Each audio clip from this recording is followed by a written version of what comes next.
Hi, అందరూ ఎలా ఉన్నారు? నాకు తంజావూరు పెయింటింగ్ కోసం తెలియదు. లాయర్ మృదుల నాకు ఈ పెయింటింగ్ కోసం ఎక్స్ప్లెయిన్ చేసి పావని మేడంని పరిచయం చేశారు. Thank you Mridula. నువ్వు చెప్పకపోతే నాకు ఈ పెయింటింగ్ కోసం తెలిసేది కాదు. Thank you so much. తర్వాత పావని మేడం నాకు ఈ పెయింటింగ్ నేర్పించారు. ఆమె గైడెన్స్ లేకపోతే నేను ప్రయాణం మొదలు పెట్టలేను. చిన్న చిన్న డీటెయిల్స్తో ప్రతి చిన్న డీటెయిల్స్ కూడా ఎలా చేయాలి ఏంటి అని చెప్పి నాకు నేర్పించారు. ఆన్లైన్లోనే నేర్పించారు. పావని మేడం, మీకు నా హృదయపూర్వక ధన్యవాదాలు. Thank you so much. నా ప్రయాణానికి మీరు కారణం.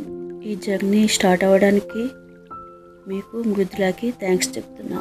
Thank you so much.